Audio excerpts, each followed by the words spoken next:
path to God. Divine commands and moral exhortations in the Quran need no interpretation or distortion.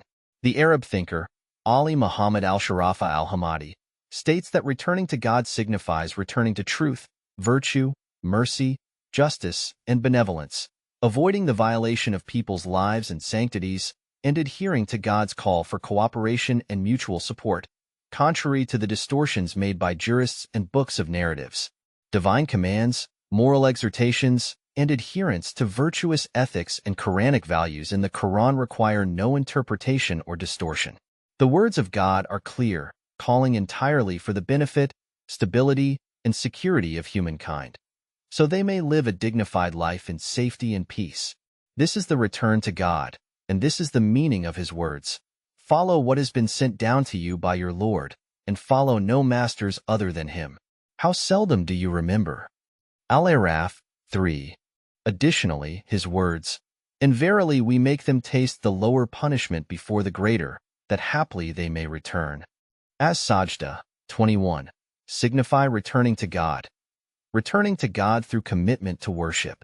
Ali Muhammad al-Sharafa al-Hamadi further explains that there should be no tyranny, injustice, aggression, or arrogance towards people. Believers should commit to acts of worship such as prayer, almsgiving, fasting, and pilgrimage to the house of God. They should give their charities and alms to the poor and needy, sharing profits with the wealthy at a rate of 20%. They work for the common good, showing compassion towards each other, assisting every needy person, respecting the sacred right to life for every human being, and upholding freedom of belief without any guardianship over people. They do not follow any jurist or sheikh, as all are susceptible to whims and the self-commanding evil. Instead, they follow the Book of God, which he revealed in clear Arabic, devoid of puzzles requiring interpretation. Interpretations and narratives were employed to distance people from the Book of God, resulting in seditions, the destruction of cities, and the division into sects fighting each other.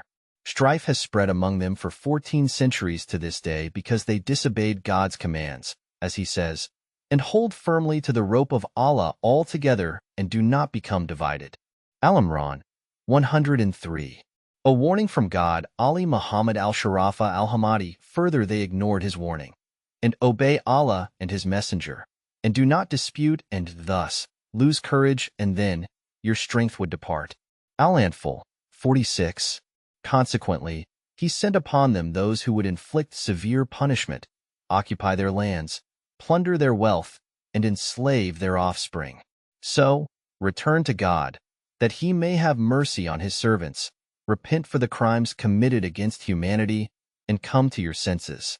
How many previous nations did God punish? Because they were unjust and arrogant on earth, their strength deluded them, and they lorded over people with their wealth. God's command came upon them from where they did not expect. When the Quran mentions divine punishment on oppressive nations, it is to remind people that God's power surpasses theirs, and his punishment spares no oppressors. As he says, in those cities, we destroyed them when they wronged, and we made for their destruction an appointed time. Al-Kahf 59. God grants his servants respite that they may return, avoid his punishment, and seek his forgiveness so that he may relent towards them and lift his wrath from them, for he has warned and forewarned.